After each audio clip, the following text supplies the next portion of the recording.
Bismillahirrahmanirrahim. Assalamualaikum warahmatullahi wabarakatuh. Salam.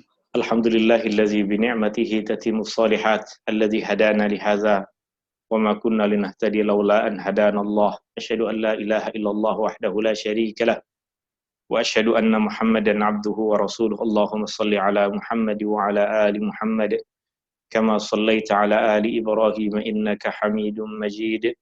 Allahumma barik ala Muhammad wa ala ali Muhammad kama barakta ala ali Ibrahim innaka Hamidum Majid. Subhanaka la ilma lana illa ma 'allamtana innaka antal alimul hakim. Allahumma inna nas'aluka ilman nafi'a wa rizqan tayyiba wa 'amalan mutaqabbala wa sallallahu ala nabi Muhammadin walhamdulillahi rabbil alamin. Alhamdulillah, masuk dalam juzuk yang ke-10. Ini adalah sambungan dari apa yang kita sampaikan dalam pertemuan yang lepas. Dalam juzuk yang ke-9 dan ke-10, Allah Subhanahu wa Ta'ala banyak berbicara kepada kita tentang peperangan, tentang berjihad di jalan Allah. Bahkan dalam sejarah kehidupan umat Islam banyak sekali terjadi peperangan. Ada apa sebenarnya? Adakah kita satu umat yang sentiasa diperintahkan untuk berperang? Bukankah kedamaian itu indah? Bukankah hidup saling menghormati, hidup saling membantu adalah perkara yang baik? Kenapa pula ada perang Badar, perang Uhud, perang Hunain, dan perang-perang yang lain? Kenapa semua ini boleh terjadi dalam sejarah? Untuk kita memahami perkara ini, dalam Islam ada dua bentuk peperangan. Dalam Islam ada dua bentuk peperangan. Peperangan yang pertama adalah peperangan untuk menuntut hak yang diceroboh. Peperangan yang pertama adalah peperangan untuk menuntut hak yang diceroboh oleh orang lain. Ketika di Nusantara dahulu datang penjajah yang menceroboh hak milik umat Islam, maka umat Islam berjihad, berjuang untuk mengembalikan, untuk mendapatkan hak mereka semula. Ini adalah satu jihad, ini adalah satu peperangan yang disyariatkan di dalam agama. Dalam perang Badar yang terjadi seperti itu. Dalam perang Badar, orang-orang musyrik menceroboh harta benda milik kaum muhajirin yang mereka tinggal di Mekah atau mereka dihalau dari Mekah tanpa dibenarkan untuk membawa harta benda mereka. Ketika kaum musyrikin ingin membawa harta benda kaum muhajirin dalam perjalanan perniagaan, maka menjadi hak kaum muhajirin untuk mengambil kembali apa yang menjadi hak mereka. Ini dinamakan sebagai jihad dalam mempertahankan atau dalam mengambil hak yang diceroboh. Dan semua undang-undang manapun mengakui hak ini. Hak seseorang untuk memiliki, hak satu bangsa untuk memiliki, dan hak untuk tidak diceroboh hak yang menjadi milik mereka. Dan jihad yang kedua adalah jihad dakwah. Apa pula yang dimaksudkan dengan jihad dakwah? Jihad dakwah adalah berjihad dengan menyebarkan agama. Berjihad dalam mengejarkan agama, menyebarkan dakwah. Memberikan dakwah kepada seseorang dengan cara yang baik. Menyampaikan agama kepada orang lain dengan cara yang baik. Sama ada dengan berceramah, dengan memberikan contoh, dengan menunjukkan kemuliaan Islam melalui akhlak perbuatan, jihad dakwah. Dan pada masa Rasulullah SAW sendiri yang melakukan tugasan ini. Kemudian ketika Rasulullah SAW sudah cukup membina ramai orang yang boleh memikul beban dakwah, Maka Rasulullah Shallallahu Alaihi Wasallam perintahkan kepada mereka untuk memikul beban dakwah itu. Terkadang orang yang diperintahkan oleh Rasulullah Shallallahu Alaihi Wasallam sangat muda. Terkadang orang yang diperintahkan oleh Rasulullah Shallallahu Alaihi Wasallam orang yang kurang upaya, tapi ketika mereka ada kemampuan untuk berdakwah, mereka mendapatkan tugas dari Rasulullah Shallallahu Alaihi Wasallam. Kita tahu dalam sejarah misalnya, ketika Rasulullah Shallallahu Alaihi Wasallam masih berada di Mekah, Rasulullah Shallallahu Alaihi Wasallam utuskan seorang remaja, Mus'ab bin Umair, yang umur dia pada masa itu sama ada 17, 18, ataupun 19 tahun, untuk pergi ke Madinah berdakwah. Mus'ab bin Umair, seorang sahabat yang masih sangat muda, tapi Rasulullah Shallallahu Alaihi Wasallam tengok kepandaian dia dan keguguhan dia, keteguhan dia dalam berdakwah. Maka dia diutus oleh Rasulullah Shallallahu Alaihi Wasallam sebelum Rasulullah Shallallahu Alaihi Wasallam sebelum Rasulullah hijrah ke Madinah. Mus'ab bin Umair, dan dia ditemani oleh seseorang yang sangat spesial, seorang yang sangat istimewa, Abdullah bin Ummi Maktum. Abdullah bin Ummi Maktum, yang bukan orang muda, orang yang sudah dewasa, yang mungkin umur dia tak jauh dengan Rasulullah Sallallahu Alaihi Wasallam, Abdullah bin Ummi Maktum. Tapi keistimewaan sahabat ini adalah dia buta. Sahabat ini buta, tak melihat, tapi dia mampu untuk berdakwah dari Mekah ke Madinah dalam perjalanan yang pada masa itu tidak mudah seperti sekarang. Tapi berkat usaha dua orang sahabat ini, Mus'ab bin Umair dan Abdullah bin Ummi Maktum, masyarakat Madinah mendengar tentang Islam dan sebahagian masuk Islam. Sebahagian dari penduduk Madinah datang kemudian jumpa dengan Rasulullah, bertanya tentang Islam, masuk Islam. Sebagian lagi mendengar dari Mus'ab bin Umair, Abdullah bin Ummi Maktum, kemudian mereka masuk Islam.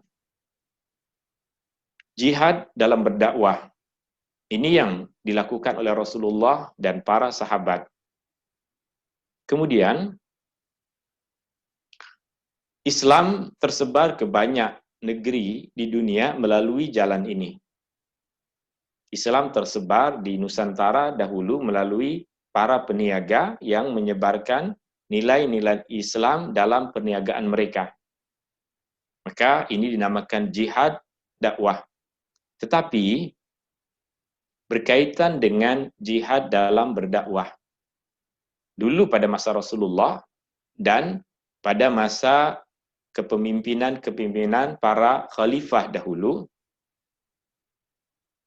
jihad dalam berdakwah ini mendapatkan sokongan dari kerajaan, dari khalifah, dari pemimpin Islam, sehingga apabila golongan orang yang berdakwah mendapatkan ancaman ataupun penindasan dari orang lain, maka pihak pemimpin umat Islam pada masa itu akan mengutuskan orang sebagai bentuk perlindungan terhadap penyebaran dakwah ini.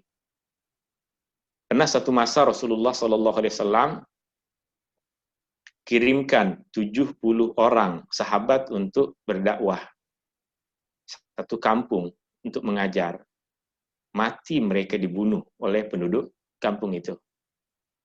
Satu kezaliman dilakukan oleh penduduk kampung kepada sahabat-sahabat Rasulullah Shallallahu Alaihi Wasallam yang datang ke sana tidak bersenjata, hanya ingin menyebarkan agama Allah. Maka Rasulullah Shallallahu Alaihi Wasallam istiharkan perang dengan mereka. Ini dinamakan jihad dalam mempertahankan dakwah. Ada dua bentuk jihad, mempertahankan hak dan jihad dalam menyebarkan dakwah. Demikian pula pada masa sejarah Islam dahulu. Terus penyebaran dakwah diluaskan ke negeri-negeri lain. Sama ada mereka menerima Islam ataupun tidak ada paksaan dalam agama.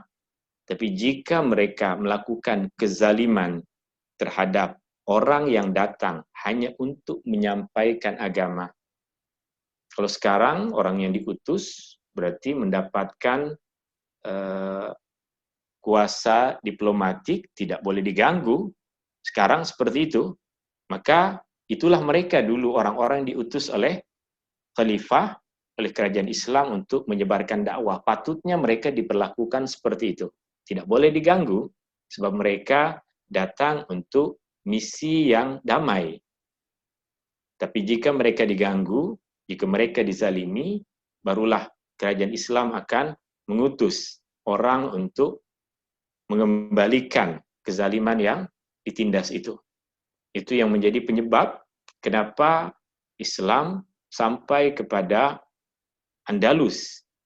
Diutus orang untuk berdakwah ke Mesir, apa yang dihadapi oleh mereka, maka Islam mengutuskan para sahabat untuk menolong orang-orang tadi dan menghancurkan kerajaan yang zalim yang telah menzalimi orang-orang yang datang dalam keadaan damai hanya untuk menyebarkan dakwah. Maka pada masa Rasulullah SAW terjadi banyak peperangan yang bentuk peperangan tersebut penyebabnya adalah salah satu dari dua perkara yang kita sebutkan ini. Dan jihad adalah satu ibadah yang tidak boleh jihad dalam bentuk peperangan, maksud saya, jihad dalam bentuk peperangan adalah satu ibadah yang tidak boleh dilakukan melainkan di bawah pemimpin muslim.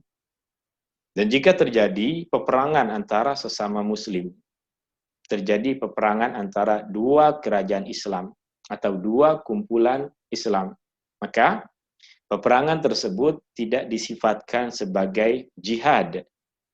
Peperangan itu disifatkan sebagai fitnah.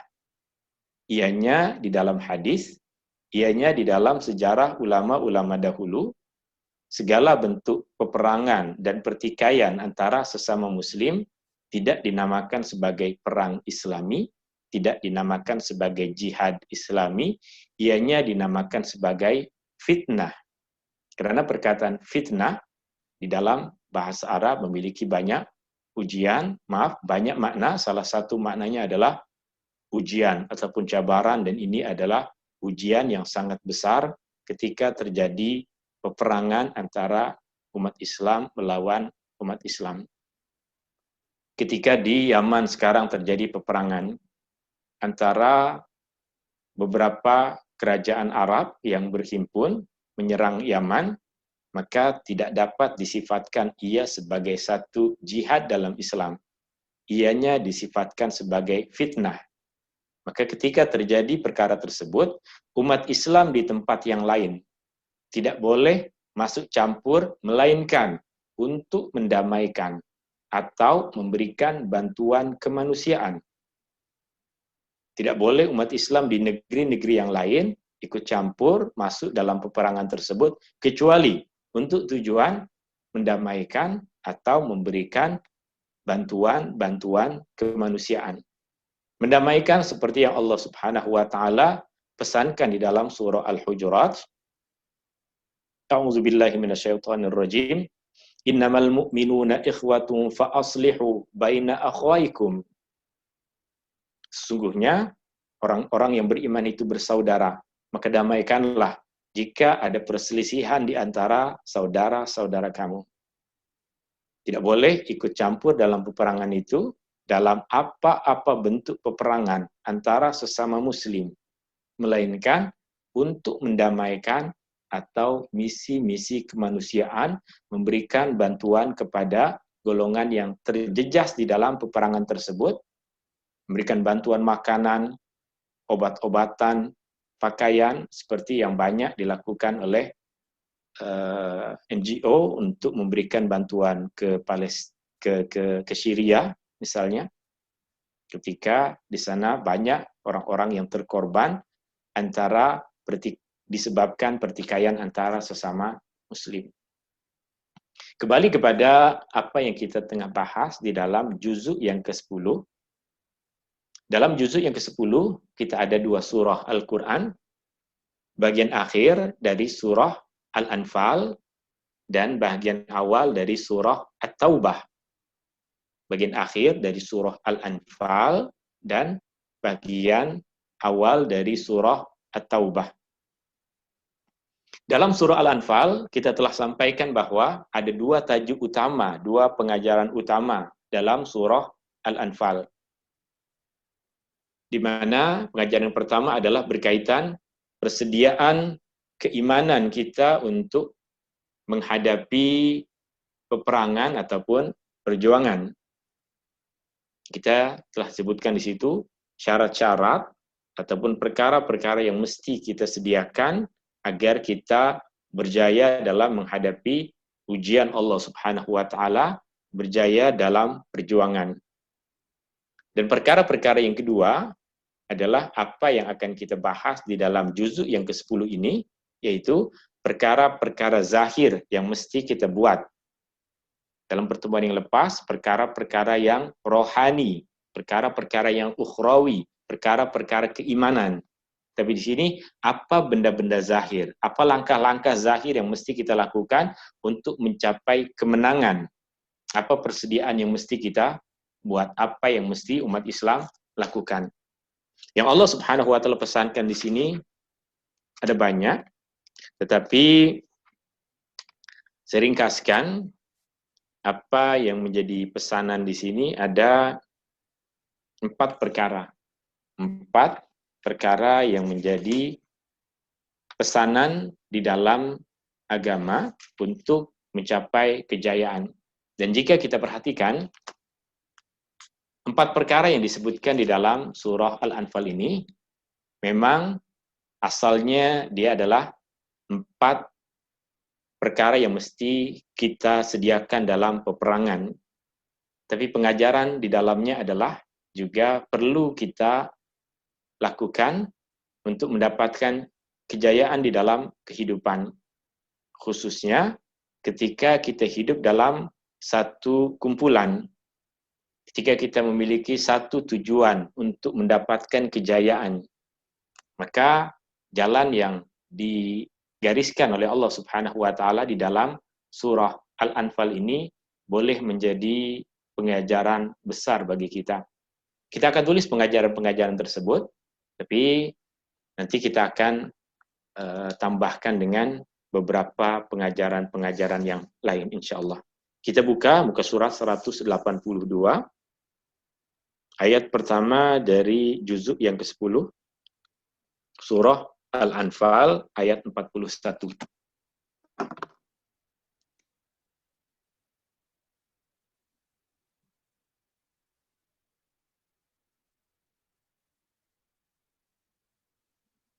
Dalam surah Al-Anfal ayat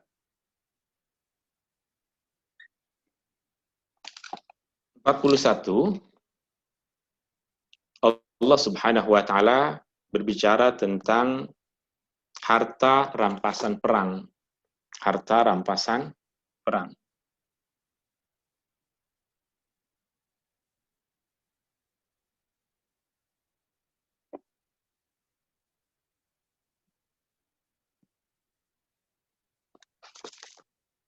Ayat 41.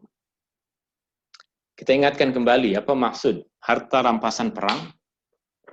Harta rampasan perang adalah harta yang ditinggalkan oleh musuh dalam medan peperangan ketika mereka kalah dalam perang.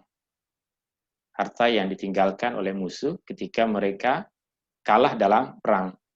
Dan ianya hanya berlaku dalam peperangan yang terjadi antara kerajaan Islam dengan kumpulan bukan Islam.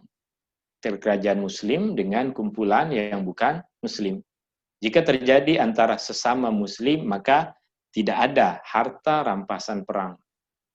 Tiada harta rampasan perang. Jika terjadi peperangan, maka dinamakan fitnah. Dan haram hukumnya mengambil apa yang menjadi harta milik umat Islam meskipun ia musuh dalam perang. Haram mengambil apa yang menjadi milik sesama muslim meskipun telah terjadi satu fitnah yang menyebabkan mereka berperang. Tetap haram.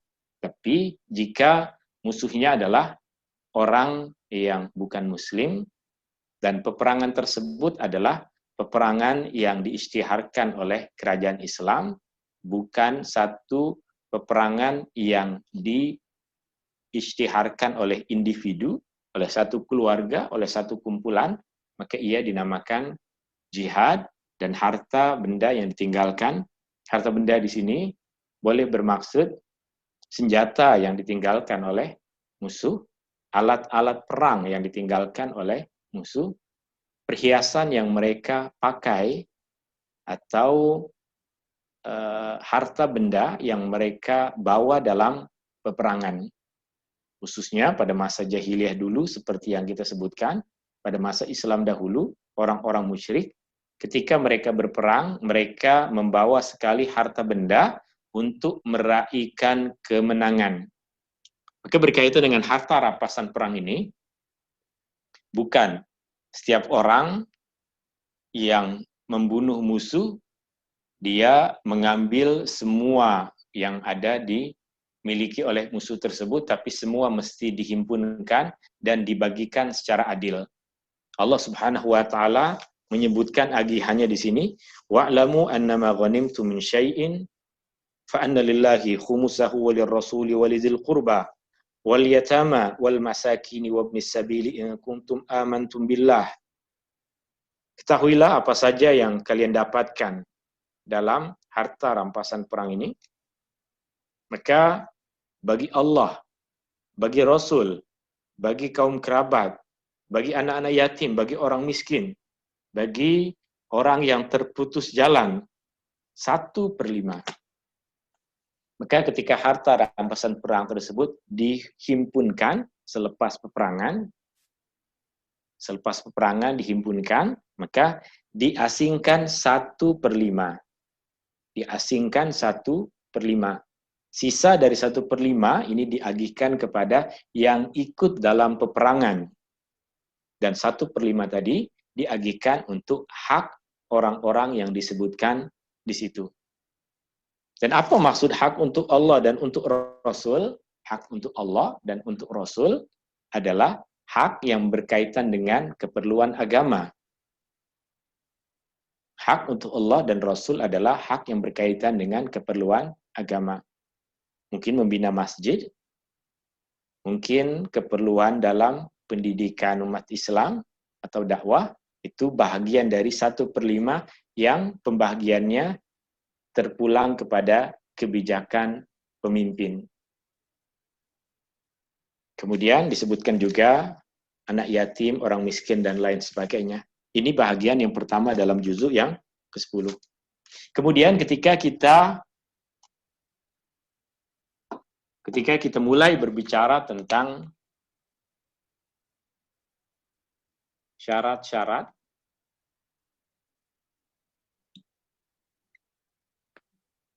yang mesti dipenuhi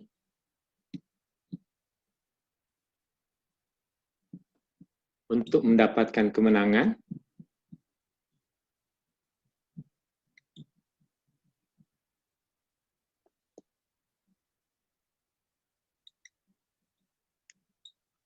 di sini yang tadi kita sebutkan ada 4. Jadi yang kedua ini berkaitan dengan syarat-syarat yang mesti dipenuhi untuk mendapatkan kemenangan. Mulai dari ayat 42 sehingga ayat 45.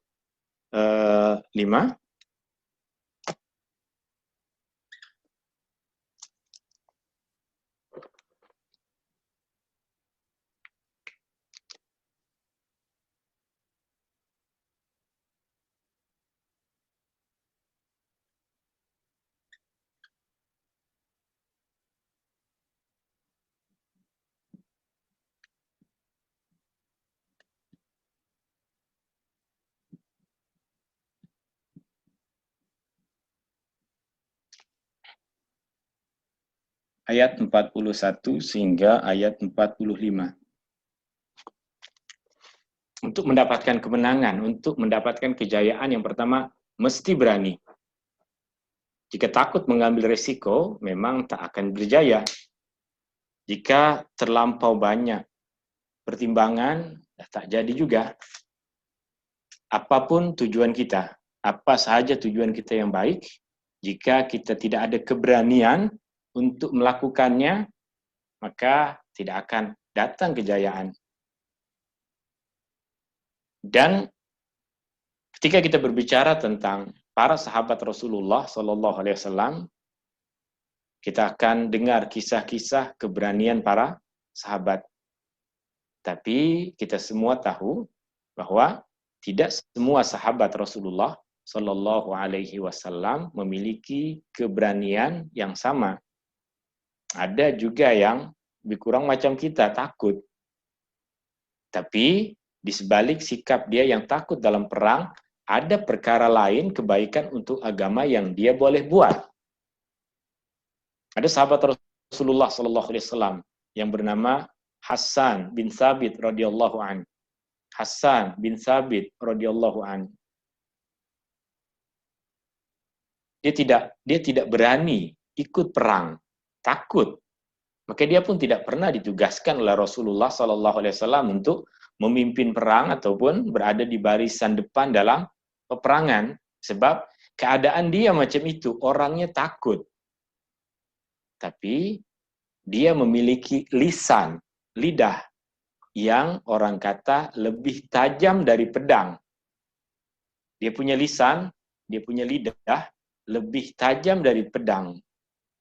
Maka Rasulullah SAW perintahkan dia untuk mempertahankan Islam melalui lisan.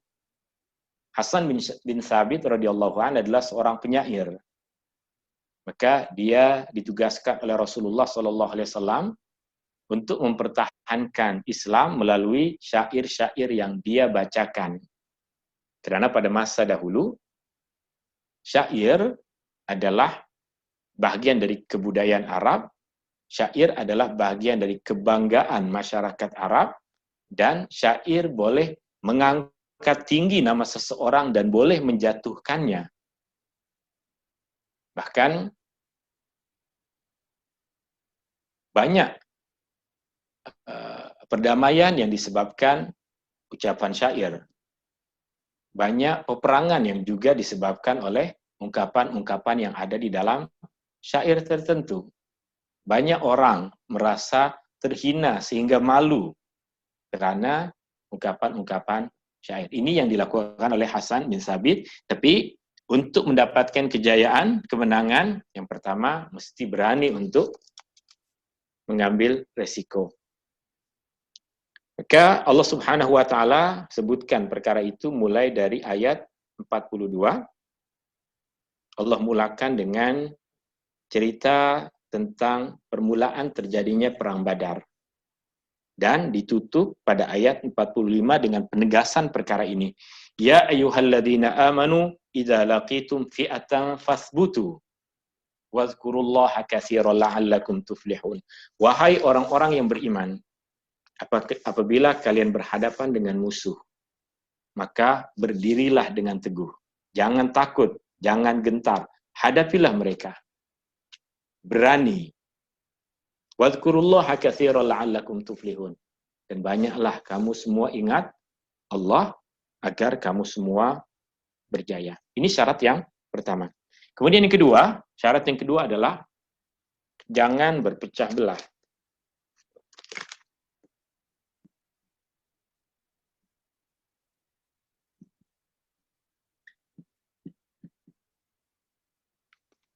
Mulai dari ayat 46 sehingga ayat 54.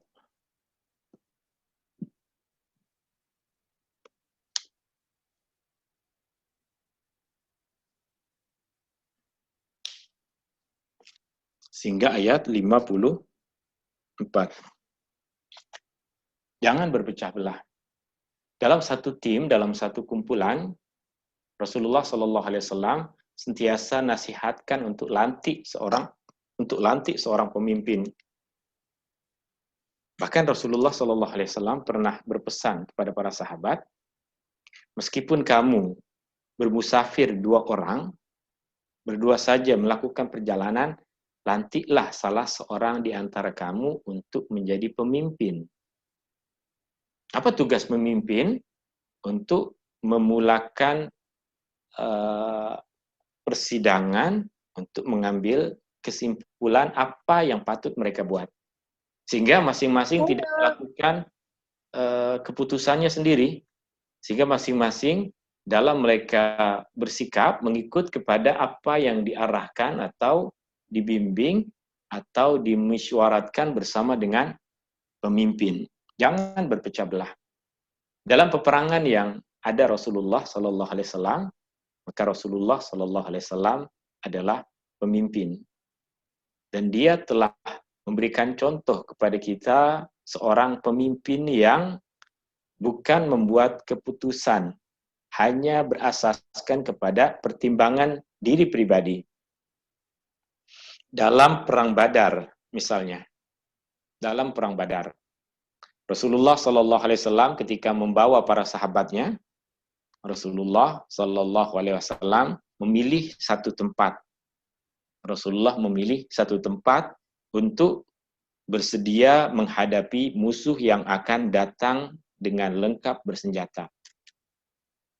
Maka para sahabat mengikuti apa yang dicadangkan oleh Rasulullah SAW, sehinggalah ada seorang sahabat berkata kepada Rasulullah SAW, "Ya Rasulullah, adakah tempat ini wahyu dari Allah untuk kita berada di sini, atau ia adalah usaha dan tipuan kita dalam perang?" Ia adalah usaha dan tipuan kita dalam perang, taktik kita dalam perang. Maka Rasulullah SAW menjawab, ini adalah taktik dalam perang. Maka sahabat itu berkata kepada Rasulullah, "Ya Rasulullah, taktik ini tak boleh kita guna. Ini tidak sesuai. Kita mesti berada di dekat dengan perigi air. Kita mesti berada di antara perigi air dan musuh. Perigi air mesti berada di belakang kita.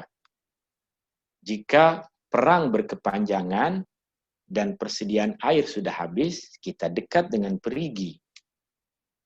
Jika tidak, peperangan berlangsung singkat, maka kita akan menang, tak perlu perigi." Maka Rasulullah SAW kemudian berbincang kepada para sahabat dan bersetuju dengan cadangan ini. Maka Rasulullah SAW menunggu beberapa masa di dekat perigi tersebut ada persediaan air, sehingga musuh akan kekurangan persediaan air. Taktik dalam peperangan mesti ada seorang pemimpin yang boleh menjadi rujukan ketika mereka menyampaikan pandangan. Bukan masing-masing ada keputusan terus buat. Masing-masing buat keputusan ada buat. Tapi jika ada pemimpin, maka semua sebelum buat keputusan sampaikan kepada pemimpin, bincangkan kepada semua anggotanya, disetujui, maka itu bukan keputusan pemimpin, tapi itu adalah kesepakatan dalam semua orang yang berada di dalam kumpulan. Berkaitan dengan yang kedua ini, Allah Subhanahu wa taala tegaskan, ia ada pada ayat yang 46. Wa atiullaha wa rasulahu wa la tanaza'u. Taatlah kepada Allah, taatlah kepada Rasul, wa la tanaza'u, dan jangan kalian berbalah-balahan, jangan kalian bertikai, jangan kalian berpecah belah. Fatafshalu wa tazhaba rihukum. Jika kalian berpecah belah, maka jadi lemah. Jika kalian berpecah belah, maka kalian akan gagal. Dan nama kalian, keadaan kalian sudah tidak dianggap bernilai lagi oleh musuh. Musuh yang melihat perpecahan yang ada pada kumpulan ini akan menganggapnya sebagai satu perkara yang menghilangkan martabat mereka. Ini perkara yang kedua. Kemudian yang ketiga adalah jangan berkhianat.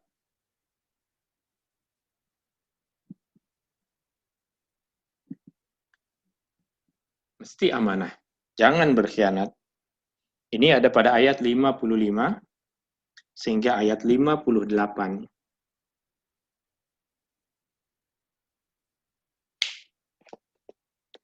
Allah mulakan dengan menjadikan perkara ini sebagai sifat orang-orang yang tidak beriman. Ayat 55 Allah Subhanahu wa taala berfirman, "Inna syarrad dawabi 'indallahi alladzina kafaru fahum la yu'minun." Seburuk-buruknya binatang, seburuk-buruknya yang melangkah di atas muka bumi ini adalah orang-orang yang kafir yang tidak beriman. Alladzina 'ahadta minhum summa yanquduna 'ahdahum fi kulli marrah. Orang yang setiap kali ada perjanjian, mereka melanggarnya, mereka mengkhianatinya. Allah jadikan perkara itu sebagai sifat orang yang tidak beriman. Maka ketika umat Islam ingin mencapaikan kejayaannya, mesti menjauhi sifat ini, sifat yang tidak amanah, sifat khianat. Menjauhi sifat khianat. Jangan berkhianat. Dalam perhimpunan kita, dalam perkumpulan kita, dalam keadaan umat Islam sekarang, dalam keluarga, dalam kerjaya kita, sifat ini pun mesti ada pada kita. Jika kita ingin berjaya, jangan lakukan itu. Meskipun terkadang kita melihat satu kesempatan. Jika kita berkhianat, kita boleh dapat duit yang banyak. Yakinlah, itu bukan kejayaan.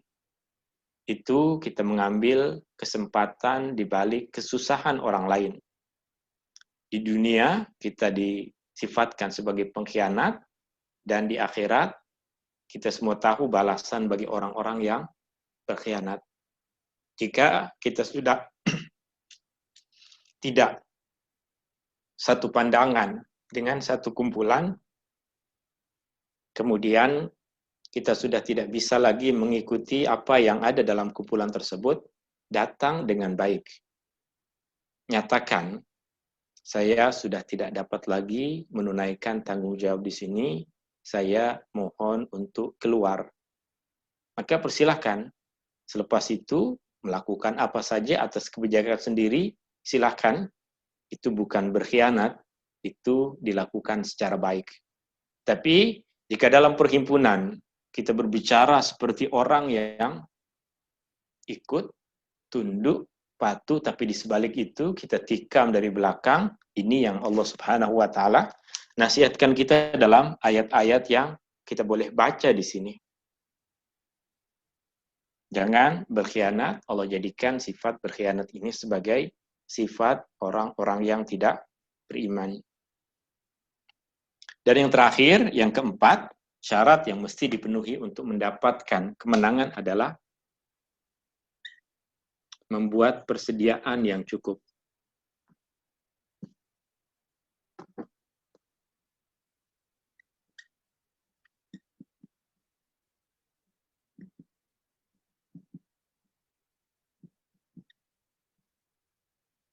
Membuat persediaan yang cukup mulai dari ayat 59 60.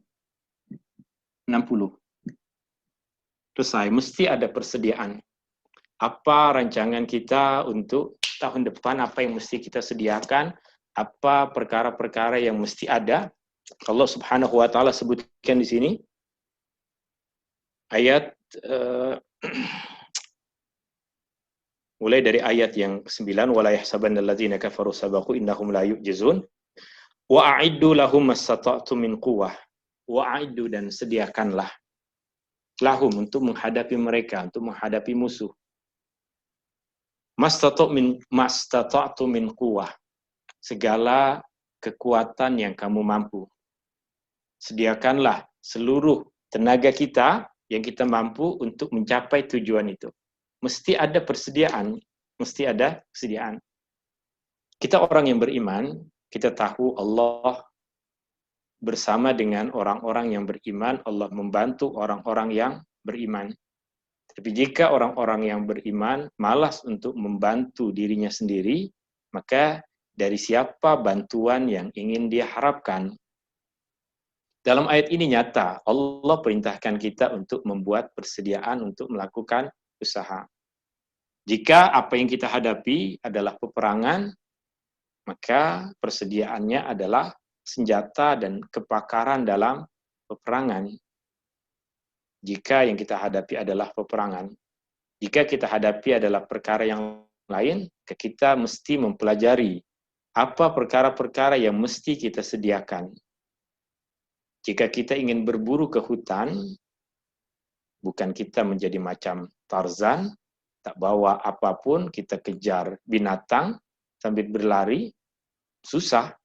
Jika kita ingin pergi berburu ke hutan, sekurang-kurangnya bawa senapan, bawa senjata untuk kita berburu. Jika tujuan kita berburu, buat persediaan yang cukup.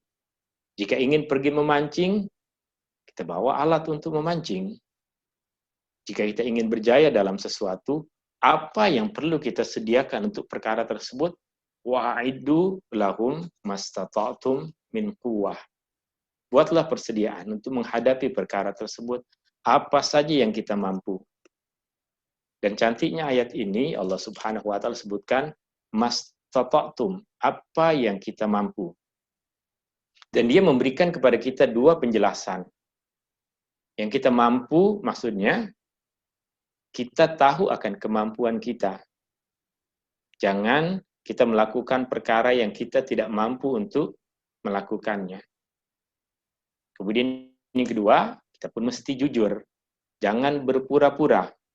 Padahal kita mampu, tapi kita anggap diri kita tidak mampu. Allah perintahkan kita untuk buat sesuai dengan apa yang kita mampu. Sesuai dengan had kita dan kejujuran kita, apa yang kita mampu buat, buatlah, lakukanlah, sediakanlah.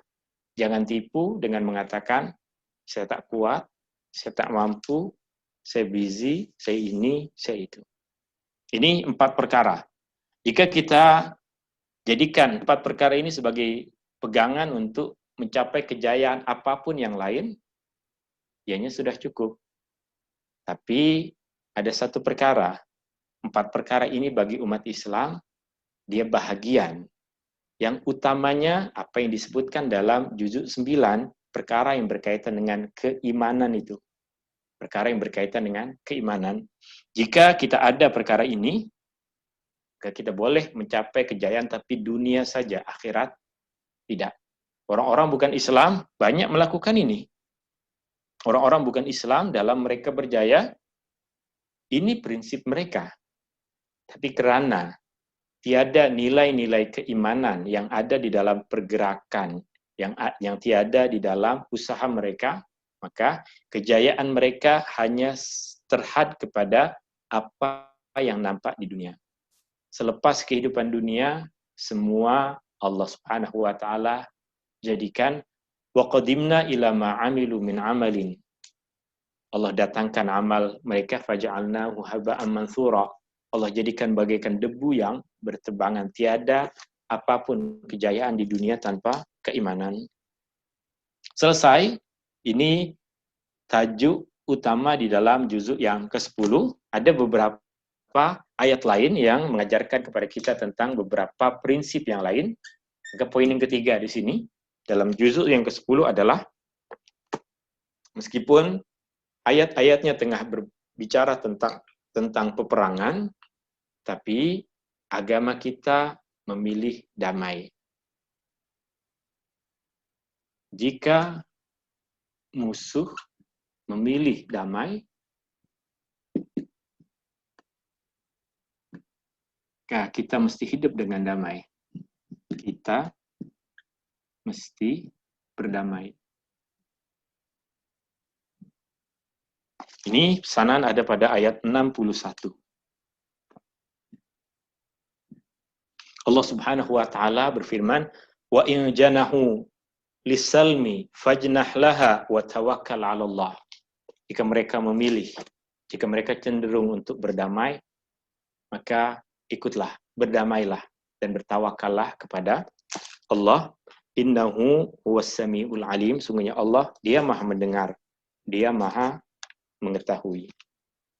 Bagian akhir dalam surah Al-Anfal ada dua perkara tentang yang pertama, beberapa undang-undang dalam peperangan dan wasiat untuk orang-orang yang beriman. Kita tulis di sini pada poin yang terakhir, poin yang keempat, dalam juzuk yang ke-10 ini, beberapa undang-undang dalam peperangan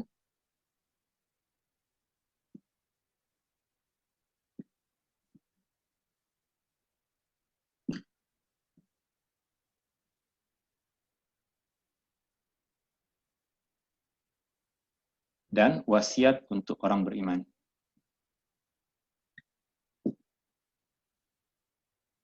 Wasiat keimanan.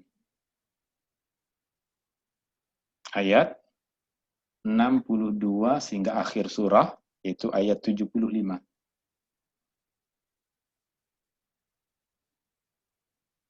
Apa maksud undang-undang peperangan?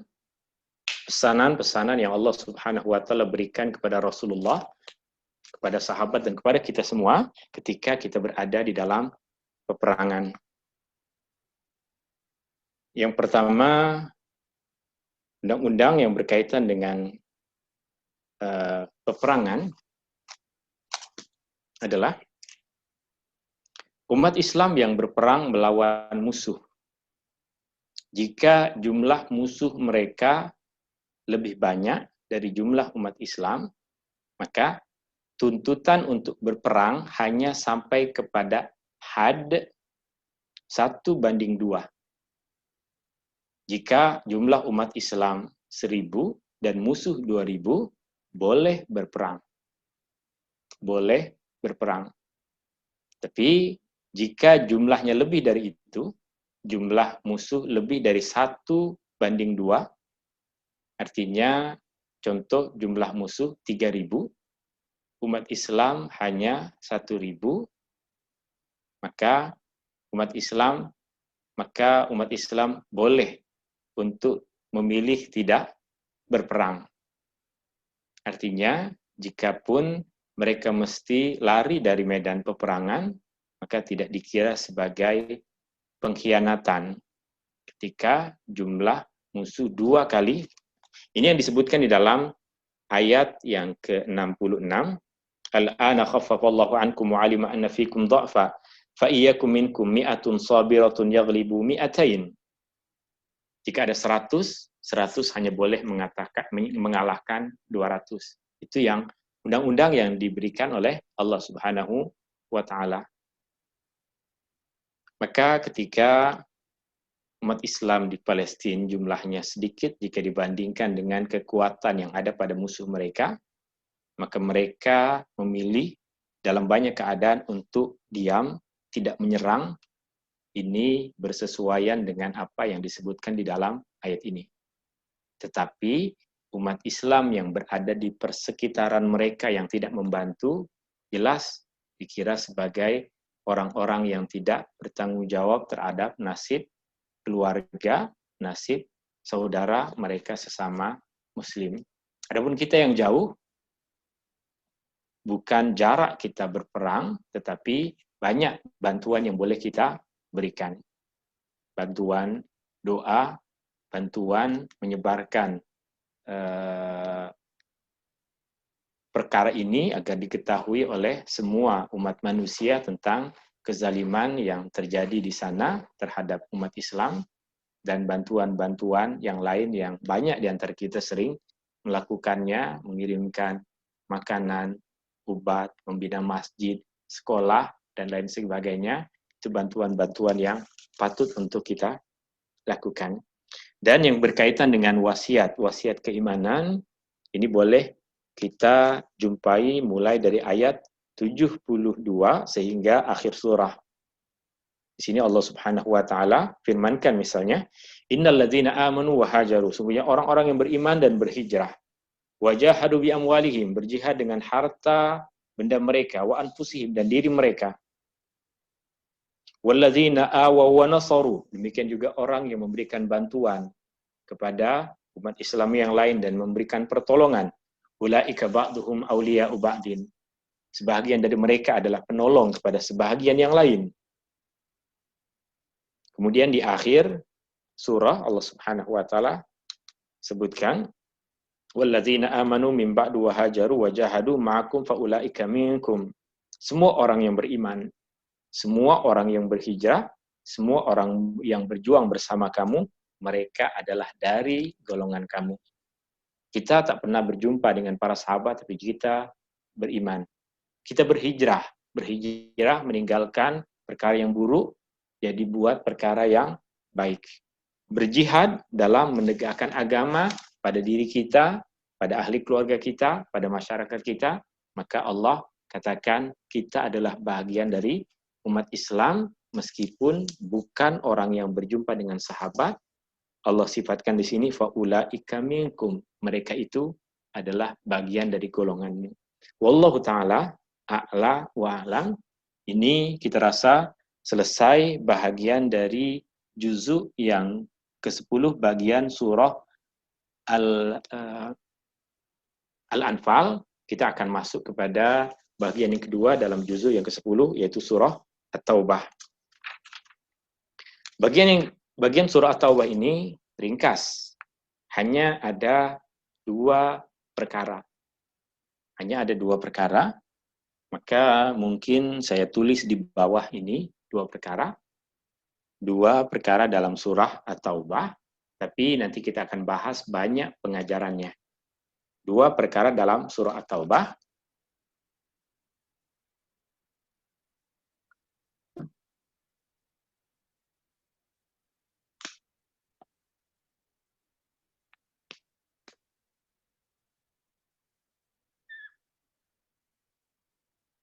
Yang pertama dalam surah At-Taubah adalah sikap dalam menghadapi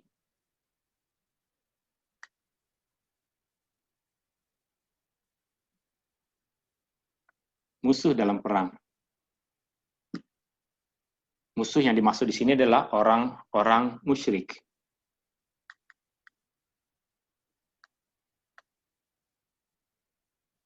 Dalam perang. Ini mulai dari ayat 1 sehingga ayat 37. Maaf, ayat 1 sehingga ayat 37. 37. Ayat 1 sehingga 37. 1 sehingga ayat 37. Dan bagian akhir dari surah ini di juzuk yang ke-10 adalah berkaitan dengan sikap orang-orang munafik.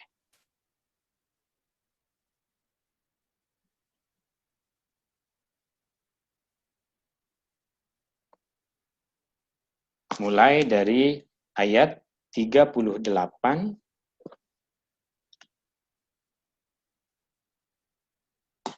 sehingga akhir juzuk yang ke-10 ayat 92.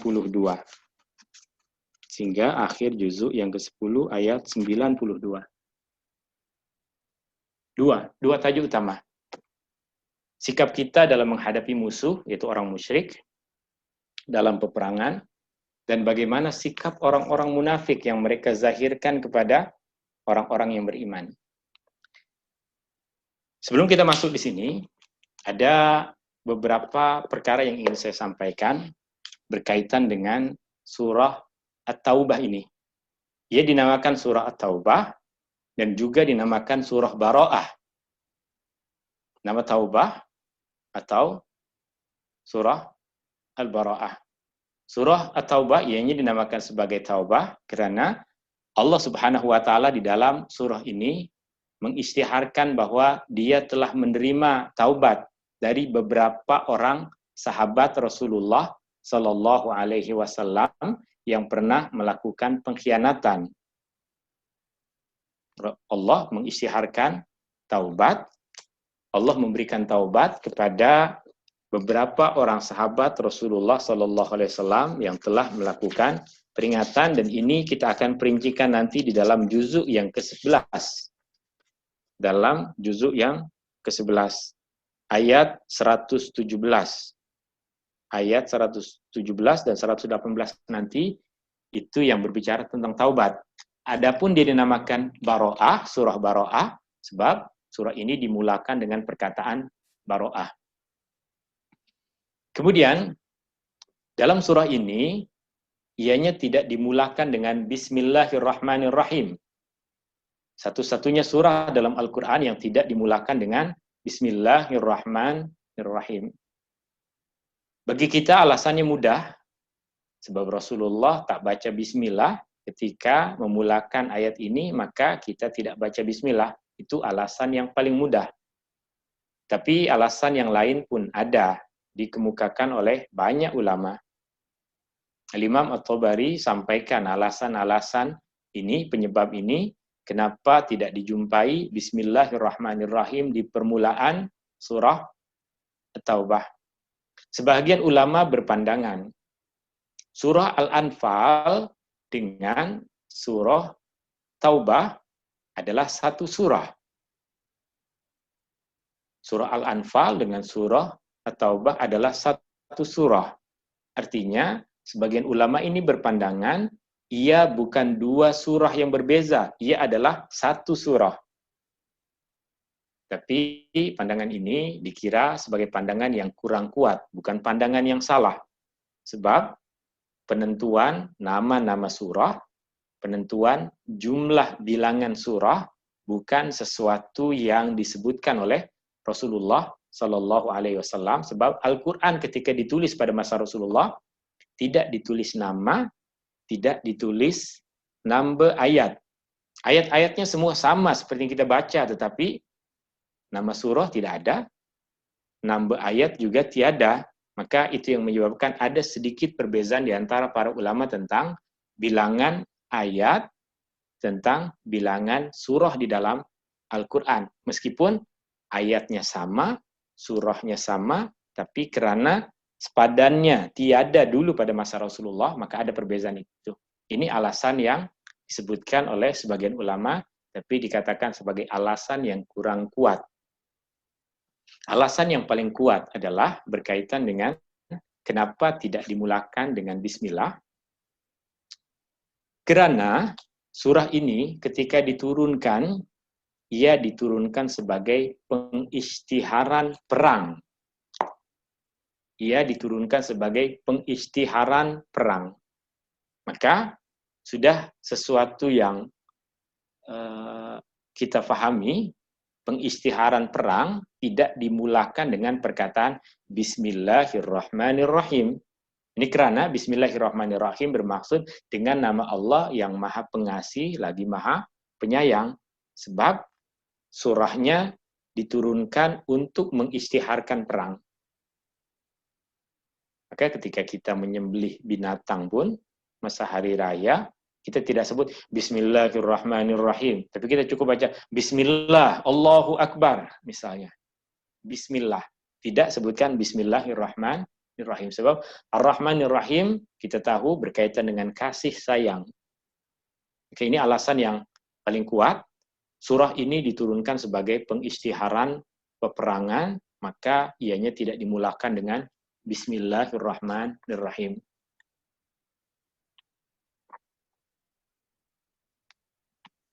Oke. Kemudian berkaitan dengan kenapa pula diisytiharkan perang? Kenapa pula diisytiharkan perang?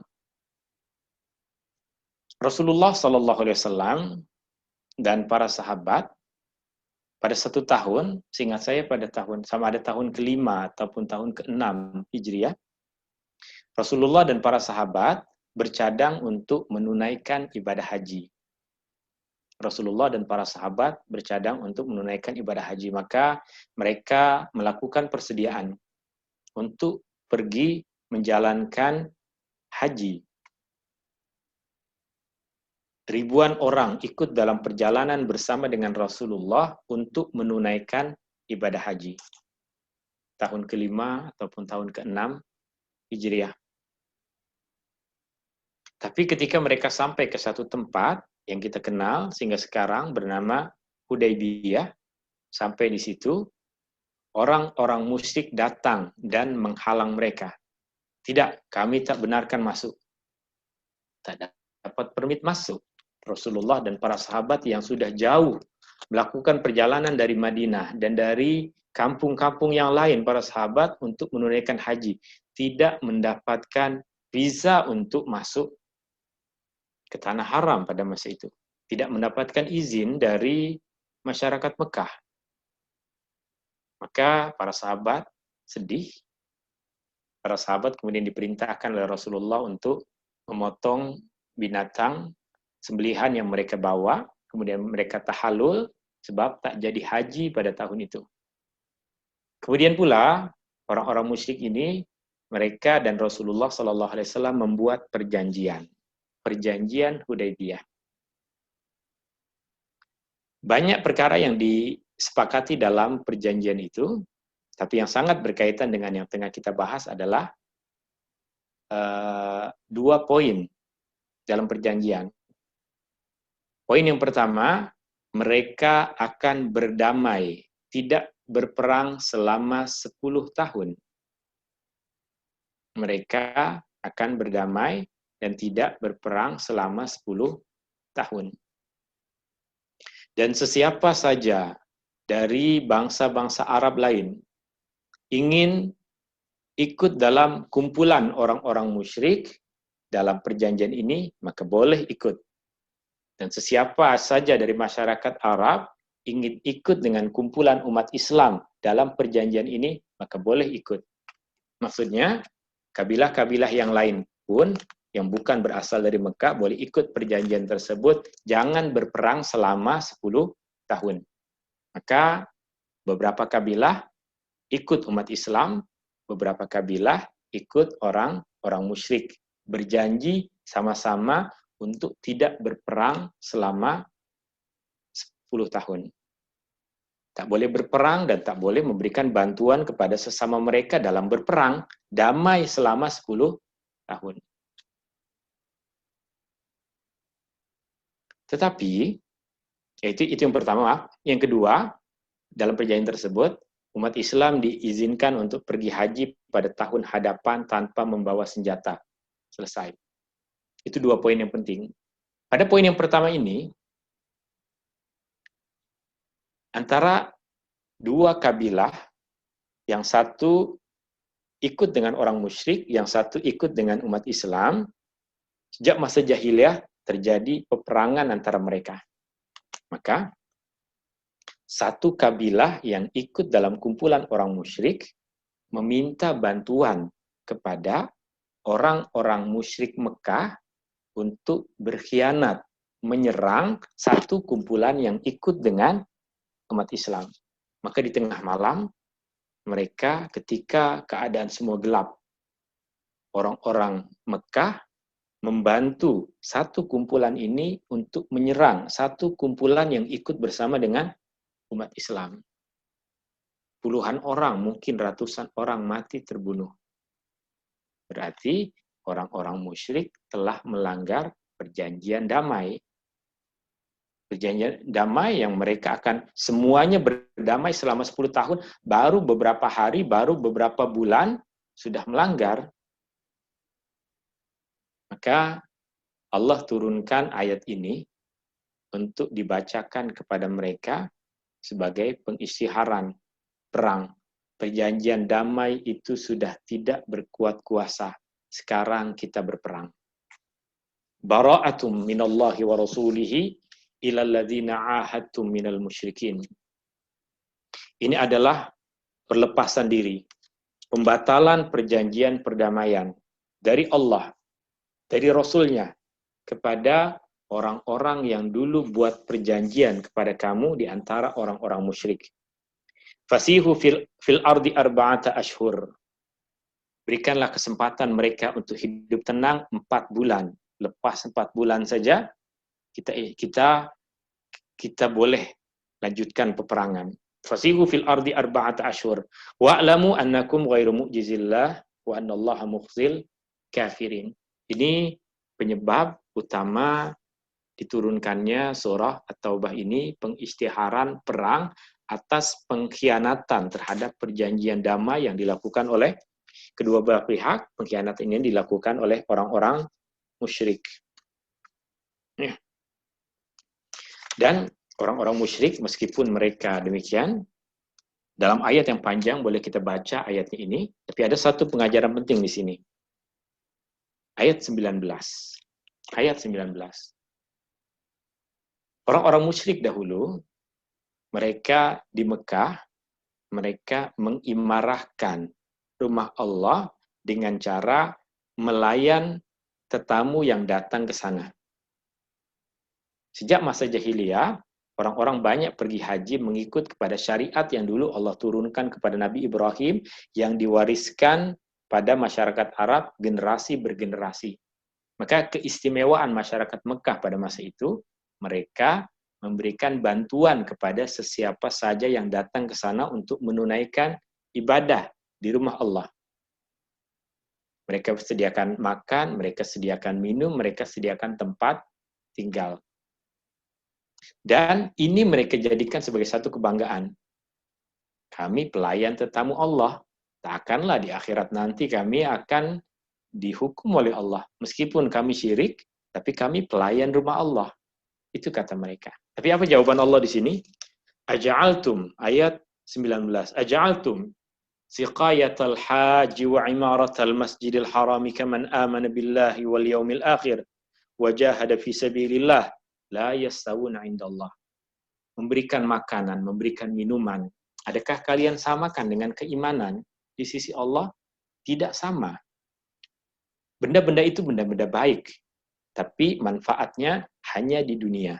Dia tidak sama, tidak boleh memberikan keselamatan di akhirat. Banyak orang buat benda baik. Banyak orang muslim dan bukan muslim buat benda baik. Yang beriman ada asas keimanannya, boleh memberikan manfaat di akhirat. Tapi yang tiada keimanan, kebaikannya akan menjadi kebaikan yang Allah balas bagi dia di dunia. Dan yang terakhir berkaitan dengan sikap orang-orang munafik, mulai dari ayat 38. Ya. Di sini dimulakan dengan firman Allah Subhanahu wa taala, "Ya ayyuhalladzina amanu ma lakum idza qila lakum unfiru fi sabilillahi tsaqaltum ilal ard araditum bil hayatid dunya minal akhirah fama mata'ul hayatid dunya fil akhirati illa qalil." Mulai dari pertanyaan yang Allah Subhanahu wa taala tanyakan kepada semua umat Islam. Kenapa ketika diperintahkan untuk bergerak, berjuang dalam mempertahankan agama, kalian semua rasa berat? Adakah kalian lebih memilih kehidupan dunia dibandingkan akhirat? Kehidupan dunia jika dibandingkan akhirat nilainya hanya sedikit. Maka orang-orang munafik pilih kehidupan dunia, orang-orang beriman pilih kehidupan akhirat. Itulah kemudian Allah Subhanahu wa taala sebutkan tentang sifat dan keadaan orang-orang munafik. Banyak contohnya, contoh yang mungkin paling zahir bagi kita untuk mengetahui sifat orang munafik di sini adalah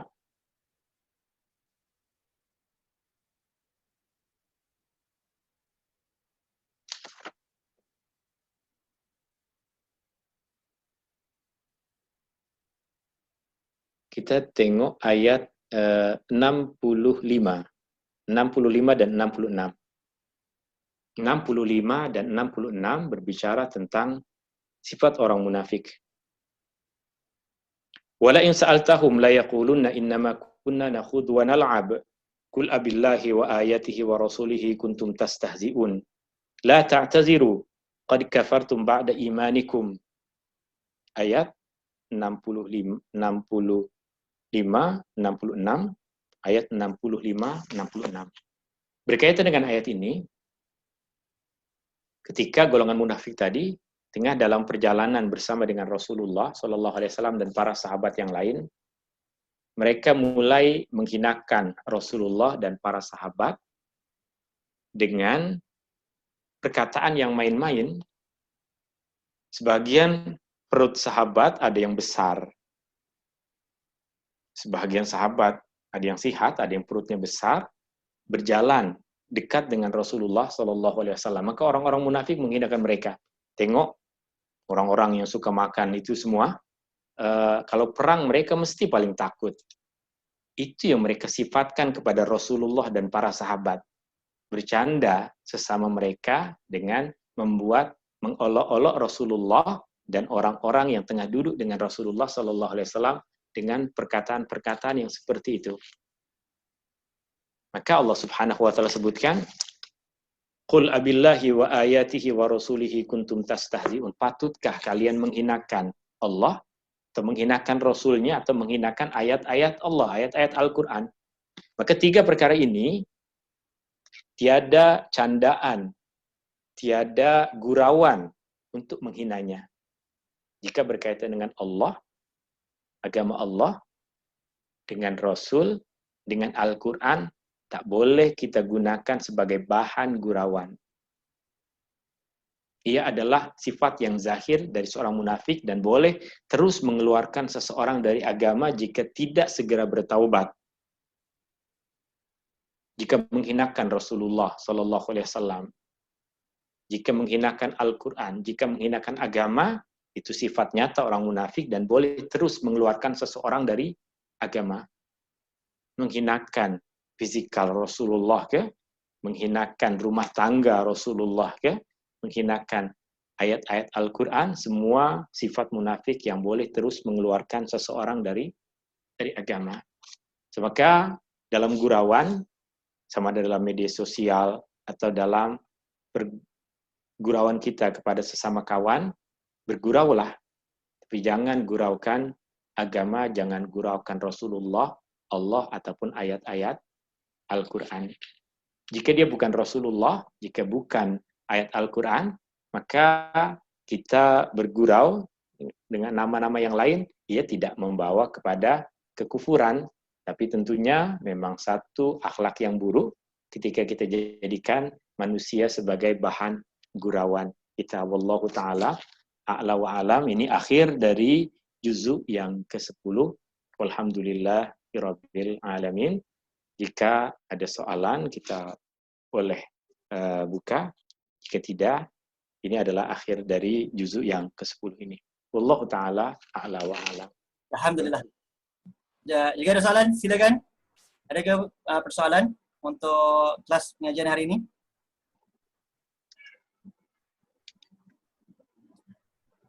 Di chat pun tak ada.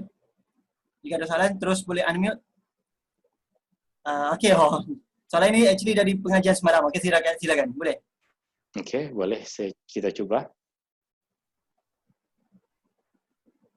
Kalau nak cepat, boleh unmute-kan mic.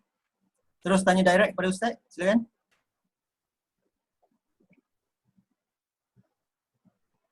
Okey. Bagaimana hukum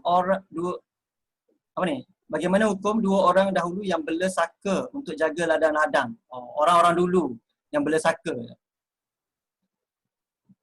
Untuk jaga ladang, orang-orang dahulu-dahulu. Ya. Silakan Ustaz.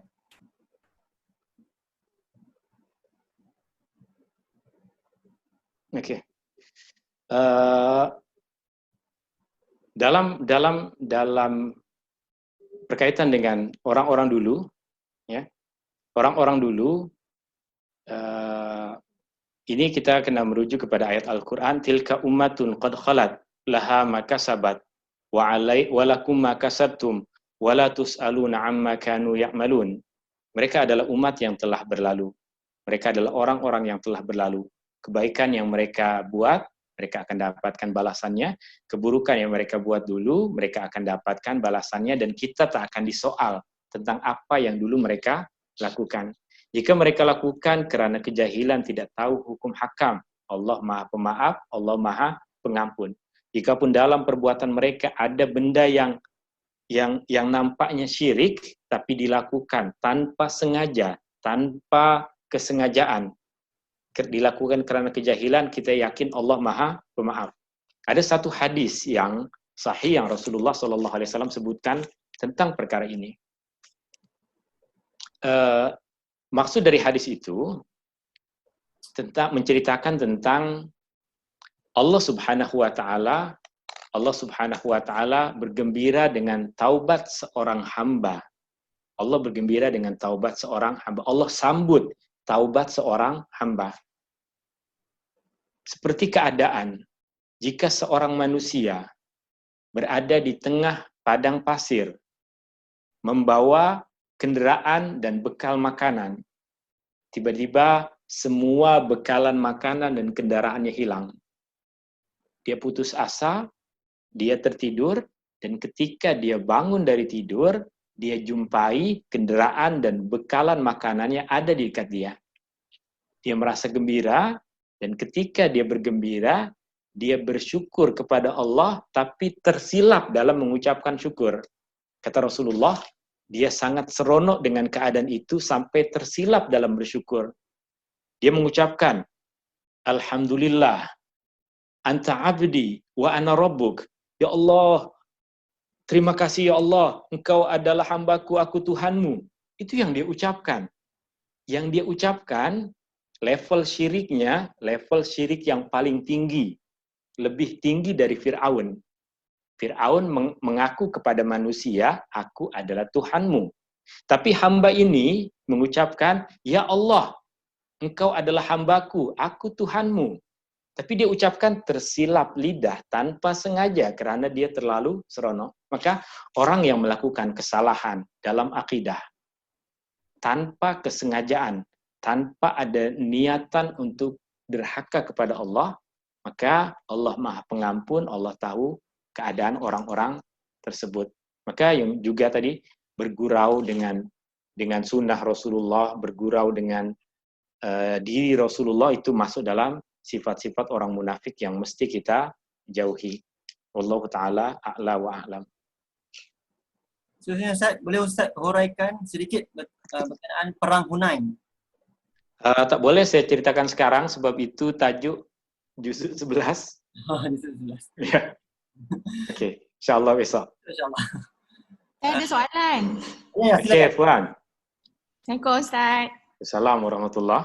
Okey, tadi Ustaz ada mention pasal ayat 59 sampai ayat 60, iaitu untuk buat persediaan yang cukup kan? Betul? Okey, saya ada terfikir soalan lah.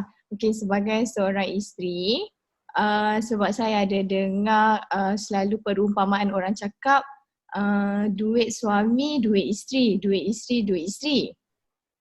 Okey, so jadi soalannya, wajib ke kalau duit suami tu bagi dekat isteri kalau kita nak buat simpanan, ataupun kita boleh guna untuk kegunaan bersama, ataupun macam mana?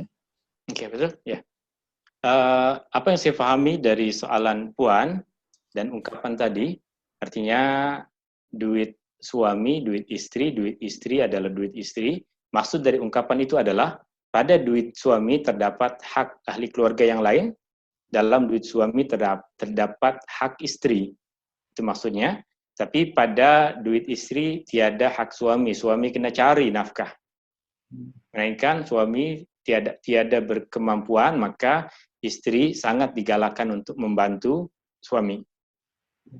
Dan ketika kita faham perkara ini dan semua dalam keluarga tadi hidup mengikut kepada bimbingan Islam, maka dia tidak akan jumpai kesusahan apapun. Suami menjalankan tugasnya, istri menjalankan tugasnya, dan jika ada kesefahaman di antara mereka, pembahagian tanggung jawab, maka suami bekerja, istri pun ingin bekerja, ada kesefahaman di antara mereka, maka itu pun boleh dilakukan. Dan banyak sahabat-sahabat Rasulullah SAW di Madinah yang istri mereka bekerja. Ada yang bekerja di ladang, ada yang bekerja di pasar, ada yang memiliki kepakaran untuk membuat sesuatu, menjahit ataupun yang lainnya. Dan ini akan banyak kita jumpai dalam kisah-kisah para sahabat dalam sirah Rasulullah SAW dan dalam banyak hadis. Maka yang paling penting dalam keluarga itu adalah kesepahaman di antara mereka. Wala tansaul fadla bainakum. Jangan kalian lupakan kebaikan-kebaikan antara kalian berdua, suami dengan istri. Lalu berkaitan dengan persediaan, adakah patut mereka memiliki simpanan untuk masa hadapan? Itu yang tadi, suami mesti pandai, istri pun mesti pandai. Mesti bijak dalam menyimpan, mengamalkan ayat tadi. Wa'idu lahum mastata'tum min quwwah.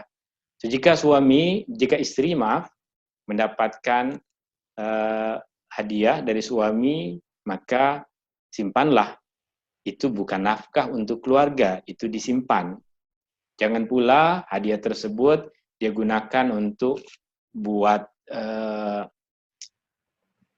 party yang menghabiskan semua simpanan, sehingga ketika terjadi masalah antara dia dengan suami lari, dia tak ada simpanan. Apa yang dihadiahkan, apa yang selain dari nafkah, ataupun sebagian dari nafkah tersebut, boleh sebagiannya dia simpan untuk keperluan dia dan anak-anak di masa yang akan datang jika takut-takut terjadi sesuatu. Ya, itu bagian dari persimpanan. Tapi mencuri adalah haram. Mencuri adalah haram, mencuri dari suami adalah haram, mencuri dari istri adalah haram, melainkan suami yang memang tidak memberikan nafkah. Istri diizinkan oleh Rasulullah SAW untuk mengambil yang cukup untuk dirinya dan anak-anaknya, nafkah asas. Boleh mencuri dari suami pada perkara darurat seperti itu. Bil elektrik juga tak dibayar oleh suami, boleh ambil. Untuk makan bulan ini tak ada lagi, tak ada duit, boleh ambil. Jika berkaitan dengan nafkah yang wajib. Sebab yang dihalang oleh suami ini adalah perkara yang wajib. Ketika kita curi, itu yang dikatakan oleh Rasulullah SAW kepada seorang sahabat perempuan yang dia mengatakan, suami saya kedekut ya Rasulullah, tak berikan nafkah. Maka Rasulullah katakan, ambil yang cukup. Ambil apa yang cukup untuk engkau dan anak-anak. Wallahu ta'ala a'la wa alam. Okay, Ustaz tadi Ustaz ada mention pasal nafkah. Okay, kalau macam saya perempuan, ada dua situasi. Kalau saya tak bekerja, siapa yang patut tanggung ibu bapa saya? Dan kalau saya bekerja, saya ke yang kena tanggung ataupun suami ataupun adik-beradik lelaki? Okay. So, anak-anak secara sama bertanggungjawab ke atas mak bapa. Bukan saja kepada lelaki, bukan saja kepada perempuan. Sebab mereka sama anak. Tanggung jawab adalah sama. Maka jika tanggung jawab tersebut sudah sempurna ditunaikan oleh sebahagian, maka sebagian yang lain jika kurang memberikan, maka tidak dikira sebagai berdosa. Ia masuk dalam fardu kifayah dalam keluarga itu. Jika tiada yang buat, maka semua dikira berdosa. Semua melakukan sesuai dengan kemampuan. Jika tadi, contoh keadaan seorang perempuan, dia sudah berkahwin, ada tanggung jawab dalam keluarga. Tanggung jawab dalam keluarga tidak membuat tanggung jawab dia terhadap mak bapak terputus. Seperti yang kita sering jelaskan, seorang menjadi istri tidak memutuskan hakikat dia sebagai seorang anak. Tapi tentunya jika dia ada abang, adik lelaki, artinya mak bapak tersebut ada anak yang lain yang boleh memberikan bantuan, tanggung jawab, maka itu sesuatu yang boleh dibincangkan di dalam keluarga. Tetapi jika keadaannya semua lari, yang ada hanya satu orang perempuan ini saja yang sudah berkeluarga, maka dia kena bincang dengan suami terhadap perkara tersebut. Dia adalah orang yang bertanggung jawab dan dia orang yang akan disoal tentang tanggung jawab tersebut, sama seperti abang adiknya yang lari itu akan ditanggung jawab di akhirat jika perempuan ini bekerja atau meminta bantuan kepada suami atau menyisakan sedikit dari nafkah yang dia dapatkan dari suami untuk dia berikan kepada ahli keluarganya, maka dia dapat pahala sedekah, suami tadi pun dapat pahala sedekah meskipun suami tidak niat bersedekah itu. Ini ada disampaikan dalam satu hadis yang kita boleh jumpai dalam kitab Bulughul Maram yang ditulis oleh Al-Imam Ibnu Hajar. Hadis yang Rasulullah memperincikan tentang perkara ini. Seorang perempuan, dia sisakan sedikit nafkah yang dari suami tersebut untuk dia berikan bantuan kepada orang lain, maka dia dapat pahala sedekah, suami pun dapat pahala sedekah. Terima kasih Ustaz. Assalamualaikum. Waalaikumsalam warahmatullahi Yang berchat, adakah syarat-syarat yang mesti dipenuhi untuk mendapatkan kemenangan itu untuk situasi perang sahaja, atau syarat-syarat itu boleh diguna dalam keadaan kehidupan kita yang lain juga? Betul. Ini syarat-syarat untuk peperangan, tapi pengajaran dari syarat ini adalah untuk mencapai semua kejayaan kita dalam kehidupan, dalam perhimpunan kita ini, dalam kumpulan, dalam syarikat, dalam pekerjaan, dalam rumah tangga, dalam apa saja. Ini sama syaratnya. Ini yang disebutkan oleh Allah. Untuk peperangan boleh kita gunakan dalam mengambil pengajaran untuk semuanya, insyaAllah. InsyaAllah. Satu lagi, juzuk 10 ni sampai ayat 92 atau 93? Ayat 92. 92. Sampai sehingga ayat 92, ayat 93 adalah masuk ayat juzuk yang ayat 93 masuk juzuk 11. Okay. Ada soalan yang lain? Tak ada? Okay. Jika ada, ini Kak boleh simpulkan untuk kelas hari ini dan kita akhiri dengan doa insyaAllah. Silakan. Oke, terima kasih. Juzuk yang ke-10, dua surah Al-Quran, surah Al-Anfal dan surah Bara'ah. Surah Al-Anfal yang dalam juzuk ke-10 ini menyempurnakan apa yang kita bahas dalam juzuk ke-9. Yang ke-9, syarat-syarat yang berkaitan dengan keimanan. Yang ini pula syarat-syarat yang mesti kita lakukan dalam perbuatan untuk kita mendapatkan kejayaan dalam peperangan dan kejayaan dalam kehidupan. Berani, jangan berpecah belah, jangan berkhianat, dan membuat persediaan yang cukup. Ini semua adalah persediaan untuk kita, ini semua adalah syarat-syarat untuk kita mendapatkan kejayaan. Adapun di dalam surah At-Taubah, tajuk utamanya ada dua. Yang pertama berbicara tentang